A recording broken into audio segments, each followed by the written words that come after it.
بسم الله الحمد لله والصلاة والسلام على رسول الله وعلى آله وصحبه.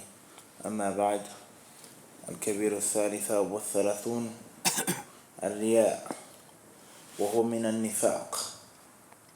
قال الله تعالى: يراءون الناس ولا يذكرون الله إلا قليلا. وقال تعالى: كالذي ينفق ماله رئاء الناس. وقال النبي صلى الله عليه وسلم: أول الناس يقضى عليه يوم القيامة رجل استشهد فأتي به فعرفه الله نعمته فعرفها فقال: ما عملت فيها؟ قال: قاتلت فيك حتى استشهدت. قال: كذبت، ولكنك قاتلت ليقال جري فقد قيل قم. ثم أمر به فصحب على وجهه حتى ألقي في النار. ورجل تعلم العلم وعلمه وقرأ القرآن فأتي به فعرفه الله نعمه فعرفها. قال: فما عملت فيها؟ قال: تعلمت العلم وعلمته وقرأت فيك القرآن. قال: كذبت، ولكنك تعلمت ليقال عالم وقرأت القرآن ليقال قارئ فقد قيل. ثم أمر به فصحب على وجهه حتى ألقي في النار.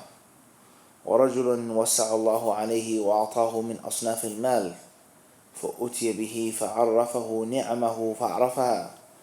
فقال: ما عملت فيها؟ قال: ما تركت من سبيل تحب أن ينفق فيه إلا أنفقت فيه لك. قال: كذبت، ولكنك فعلت ليقال هو جواد فقد قيل. ثم أمر به فصحب على وجهه حتى ألقي في النار. رواه مسلم. وعن ابن عمر رضي الله عنهما أن ناسا قالوا له: إنا ندخل على أمرائنا فنقول لهم بخلاف ما نتكلم به إذا خرجنا من عندهم. قال ابن عمر: كنا نعد هذا نفاقا على عهد رسول الله صلى الله عليه وسلم. رواه البخاري. وقال النبي صلى الله عليه وسلم: من سمع الله به، ومن يرائي الله به. متفق عليه. The author says, major sin number 33, al-riya, which is from nifaq. He says al-riya is a person having the intention to be seen by men, to be noticed by men. Some may translate it to mean showing off, which is a bit different. Similar but different. Showing off is one thing, and to be seen is something different.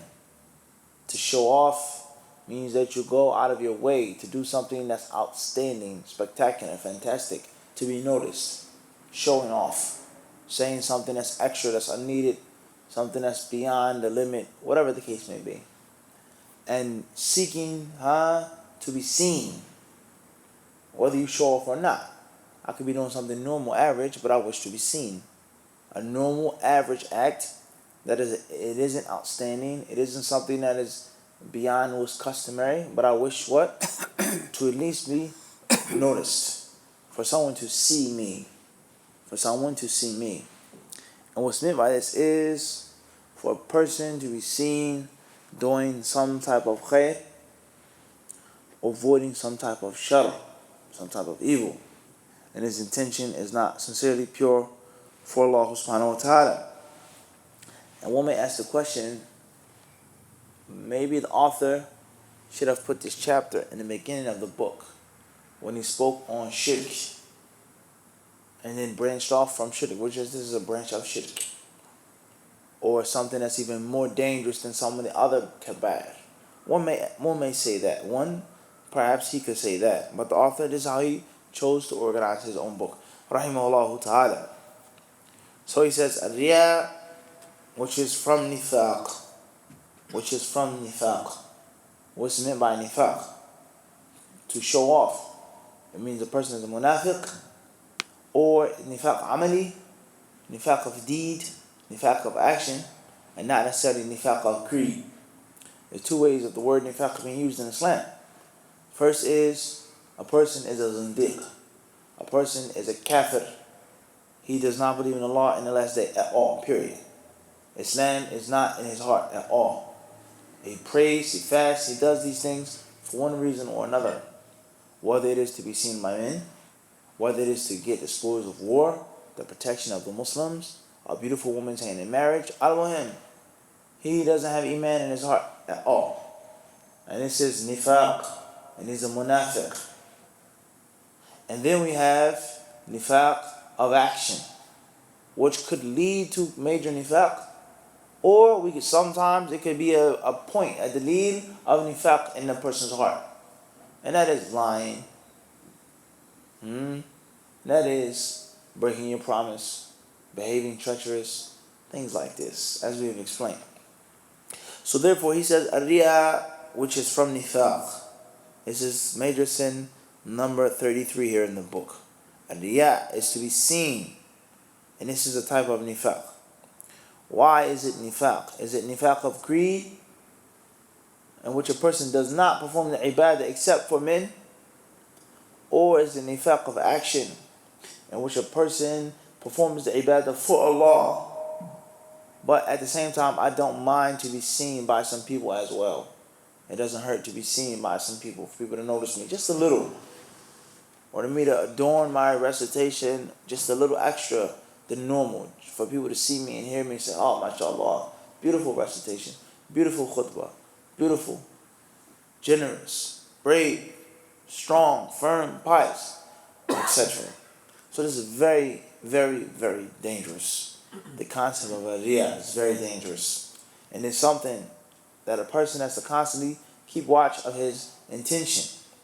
And sometimes, not all of the times, but sometimes a thin line between riya and between trying to do something in a manner of quality, such as knowledge.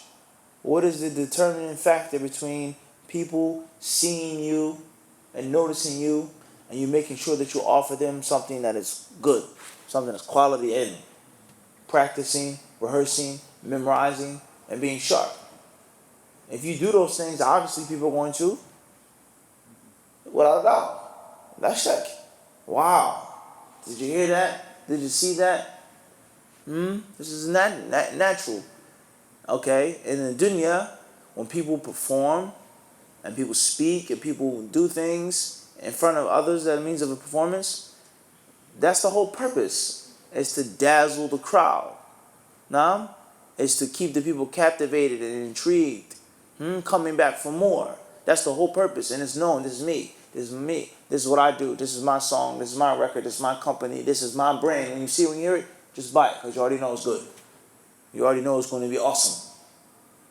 So now in Islam, when a person has to speak or perform, give some type of knowledge, which is a performance, it's public delivery, what is the determining factor now? How much should you practice? How much should you rehearse? How eloquent should you be? How much should you quote? How much should you show? So it's very dangerous, and it's not an easy task. And oftentimes the shaitan can play games on people. He can play games with people on both sides. One, getting them to wish to be seen and praised and patted on the back by men. And another concept, the shaitan will push them away from doing a good job. He'll push them away from even doing the job at all, because I don't want to. حتى لا أقع في الرياء. لا معلش. I can't, because I don't want to fall into riyah. I don't want it to be said, I'm mura'i. I'm scared, I'm afraid. يفر من الواجب. عمل واجب ضروري. لا بد أن يقوم بعهد. وإذا قمت به فعليك بإتقانه وإحسان. عرفت كيف؟ الشيطان يشوش. يفر من الواجب. وإذا قام به على وجه ماشي حالك. لا، إن الله كاتب الإحسان إيش؟ على كل شيء. وبعدين يحد أحدكم شفرته. خلي لسان حاد في الكلام، في الإلقاء، في الطرح. لابد من هذا. So the shaitan is very crafty oftentimes, and the best way of avoiding his trick, his mind trick, is to go with Kitab and Sunnah. The Nabi al-Kareem alayhi salatu wasalam, what did he do? What did he instruct? What did he say? Seek Allah's refuge, seek Allah's protection, make your intention for Allah, and that's it. Do a good job, do a thorough job, Bismillah. If the people praise you and exalt you, Alhamdulillah. If they don't, Alhamdulillah. You keep moving forward. So oftentimes a person, he gets trapped up by shaitan by just lending his ear to the whispers of shaitan. Don't listen to shaitan, period. Listen to MC. Do a good job. If you're going to do it, then you have to do a good job. Because the Prophet ﷺ has told us, Allah has prescribed ihsan in all things. Whether ihsan means perfection, dutifulness, benevolence, al-muhim is to master your craft. The Prophet ﷺ says, let one of you sharpen his blade. Sharpen your knife. And give rest to the animal that you wish to slaughter. This can be applied in every aspect of life. Make sure that your blade is what? Sharp and not dull. So if you're going to do something, then do it in a proper, perfect manner to the best of your ability. Not for the people's praise, but because of the commands of the Prophet, because of the rewards, etc. So you have to be very careful against shaitan's whispers. Sometimes it causes you to run away from something that's mandatory under the claim of, I'm afraid, I'm scared, so on and so on and so forth. Or many brothers, what they'll do, معلش الحق يقال, they'll sit يجلس قدام الناس مع بلان يعني تجيه الأسئلة يقول لا معلش خلي فلان يجيب وفلان يجيب أنا أخاف ما عندي ما أقدر هذا أحسن مني هذا أعلى مني هذا أفضل مني هذا ليش أنت جالس قدام الناس أصلا إذا كانت يعني عندك ورع بهذا الحد بهذه الدرجة أنت تخاف من الناس تخاف من ليش تجلس قدام الناس أصلا ولا لا خلي يقعد مع الناس ويستمع يستفيد إذا جلست ويعني نسبت نفسك إلى العلم فعليه إيش يجيب بحسب ما يعلم وإذا أجاب عليه إيش بالإتقان وإلا أحسن أنه يريح نفسه خليك مع الأوام أنت الذي رحلت وطلبت وتخرجت وأنت الذي أخذت العلم عليك لا معلش عرفت كيف انتبهوا. Many people, they do this. They'll sit on a panel discussion after a conference. They'll sit in front of the people and they'll say what? When the questions come to him, they ask him questions. Oh, please, Fulan, no, I don't want to answer any questions. I'm not qualified to answer questions. Oh, Fulan is better than me. He has more knowledge than me. Fulan, no, not me. So why are you sitting there in the first place? It makes no sense. If you're so afraid and so scared and so terrified and petrified of Riyah and this and that and everyone else is better than you and you don't have any knowledge, then what is the purpose of you sitting on the panel? If that's the case, if you have no knowledge or if you're afraid, then where should you sit? Let them sit where? In the crowd. Sit down with the people. Make it easy for yourself. Don't sit in front of the people and then say, I don't want to fall into Riyah. You sitting up front. That's not leading to Riyah. Everybody understand this? So if you put yourself in the field of knowledge and answering people's questions and dealing with people, then you have to do it. And if you do it, then you have to do it what? But how? Yani? Strong. Can't go wishy-washy, fake. La. Everybody understand this? So either you're going to avoid the act or you're going to do it. And if you do it in a what? Perfect manner. Riyah can be said about anything. I don't want to come to the masjid because of Riyah. I don't want to grow my beard because of Riyah. I don't want to do this because of Riyah. Then what? So don't ever listen to the whispers of the shaitan. So there has to be a balance in the deen. And the thing which determines what's balanced is kitab and sunnah. If you're following the kitab and sunnah, then you have bi'idhnillah balance. If you don't follow kitab and sunnah at all, that is not balanced. It's to be balanced. That doesn't mean being a fasiq. That doesn't mean you go out of the sharia and do whatever you want to do with the claim of what? Balance. Balance is with kitab and with sunnah. So the author says that Riyah is from nifaq. He then says, قال الله تعالى, and before we move any further, the person should learn about nifaq. Because Allah spoke about the munafiqeen in much greater detail in the beginning of Surah Al-Baqarah, then the mu'mineen, then the kafirin. He spoke of the mu'mineen in a few ayat. He spoke on the kafirin in a few ayah. And he spoke on the munafiqeen for some time. As Ibn Qayyim said, to show that they are the most dangerous. And that is the most dangerous. So the Muslim has to read about shirk, has to read about riyah, hidden shirk, and also he has to read about nifaq to avoid it. Allah the Exalted says, speaking about the munafiqeen, yura'un nas. He says they wish to be seen by men. They wish to be seen by men. وَلَا يَذْكُرُونَ اللَّهَ إِلَّا قَلِيلًا. And they only mention Allah a little. This ayah proves the soundness of the other translation. That riyā doesn't necessarily mean showing off. But it means, or a better word is, to be seen. Because it clearly says that they only mention Allah what? Qaleel. So if they only mention Allah a little bit, how are they what? Showing off. And they're not doing anything that's outstanding. But they are coming to the masjid, they are standing in a prayer, and they are what? They're seen. They're what? They're seen by men. Now, everybody understand this? So riyā could mean showing off, or it could be translated to mean showing off. It can also be translated to mean what? To be what? Seen. A person may do something lazily, but he's what? At least see it.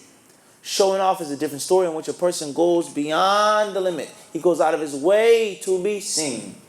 Everybody understand this? So Allah says, yura'un nas. They wish to be seen, noticed by men, whether it's through showing off or whether it's just being there, partaking, coming to the battlefield, coming to the jama'ah. Naam? وَلَا يَذْكُرُونَ اللَّهَ إِلَّا قَلِيلًا. And they only mention Allah a little. Allah the Exalted also says, like he who spends his wealth, رِئَاءَ النَّاسِ, Surah Al-Baqarah.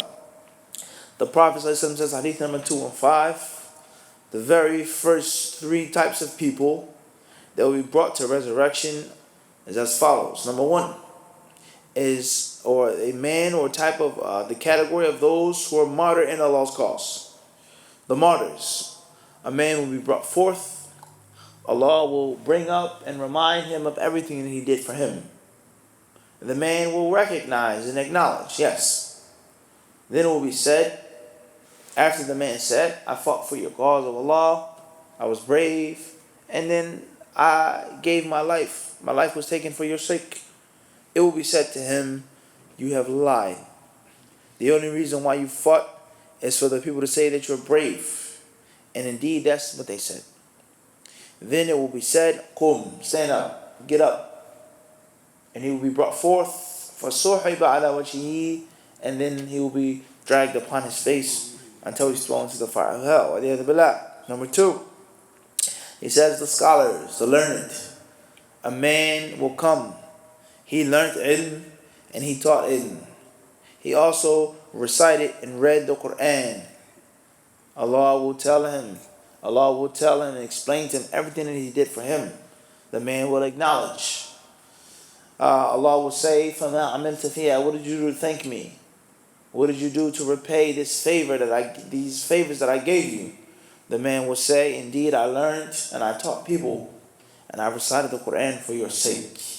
It will be said, surely you're a liar. The only reason why you learned is for people to say, alim, how knowledgeable he is. And he recited the Quran, people say, Qari, Hafiz, MashaAllah, Tabarakallah. Indeed, that's what the people said. So therefore, he will be commanded to stand up. Then he will be dragged upon his face and thrown in the fire of hell. Last but not least is the generous people, the wealthy people that are generous, munificent. He says, a man will be brought forth. Allah gave so much wealth, so many different types of wealth. Min asnaf al-mal, all different types of money, property, wealth. Allah will explain to him, bring up his favors, and the man will realize them. He'll know them. Then it will be said, what did you do for that? How have you repaid me? How have you fulfilled these blessings? He would say, whenever I had the chance to spend for your cause, something that I knew that you loved and you were fond of, Allah, I spent, I gave my wealth. It will be said, indeed you have lied. However, you only did that for the people to say that you're generous, that you give a lot. And that's what they said. And he will be commanded to be dragged upon his face until he's thrown in the fire of hell. And this hadith is connected by Imam Muslim. And this hadith here, one may say, is it pertaining to a munafiq, someone who does not believe in Allah on the last day at all?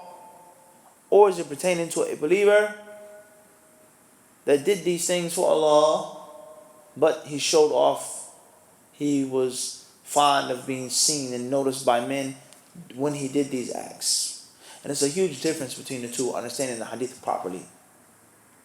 Everyone understand this? If a person read for other than Allah, fought for other than Allah, just for the people to say something, that's shirk akbar. That person was not a Muslim. But a person actually fought jihad fi sabilillah, lillah, lakin dakhala niyyah, shay. His intention was affected just a little. Well, it's not bad for people to say this about me and to look at me and so on and so forth. I'm a brave man. My father was brave. My whole family is brave. My tribe was brave. I come from a lineage of warriors. It's not bad for people to realize this and say this. Then that is shirk asghar. That's riyah. What we call yasir min riyah. Slight riyah. Everybody understand this is what? Slight riyah. There's a huge difference. I came to the masjid to recite the Quran. I don't care if you came, whoever's here. I went to sit and recite the Quran. And then when you entered, I knew someone was listening, then I did what? I recited it a bit more what? A bit more beautifully. حسنت يعني صوتي شوي عشان في ناس إلا النية أن جيت دخلت المسجد عشان أقرأ أنا وأتلو لله لكن خليني يعني حسن شوي. هذا فرق. عرفت كيف؟ هذا اللي يسمى اليسير من الرياء. أما إذا ما جئت الجامع إلا لأجل أن واحد يستمع لقراءتي فهذا الشرك كفر أكبر. لأني أعبده. You only came to the masjid to recite for such and such a person, then that's no longer riyah anymore. That's shirk akbar, because you're worshiping him. The only reason why you came is for someone to hear you. That is the purpose of your recitation. You're worshiping that man. You worshipped him. Riyah, small riyah. Everybody understand this? It's all riyah, both. Wishing to be seen, wishing to be heard, showing off. But what's meant? Slight riyah and full-blood riyah. It's difference. I came to the masjid to recite for Allah. That was my niyyah, and that is my niyyah. But I know somebody's listening, so let me, just beautify it a little better. Which is hard not to. Now the person, the only reason why I'm coming to the masjid is for me to be heard. That's it. And if it wasn't for someone in the masjid listening to me, I would not come to the masjid at all. Everybody understand this?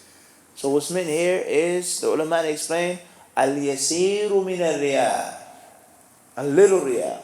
And the munafiqeen, they didn't believe in Allah at all. And the only reason why they came to the masjid was to do what? To be seen. Faqat. That's it. The believer will never ever do that. A Muslim will never ever fight in Allah's cause just for the people's praise. Never. But a Muslim could fight in Allah's cause and he can be overtaken by the people noticing how courageous and how skilled of a warrior he is. Everybody understand this? So there's a very, very, very fine difference between the two. And the Muslim should understand them. Al-Muhim, we will suffice ourselves with this here. And hopefully, bidhnillah, tomorrow morning, we'll finish the rest of the chapters. Very, very important. And this is to summarize. We can go deeper than this. The concept of what is riyah, what's meant by it, and how to avoid it. Wallahu ta'ala alam. Just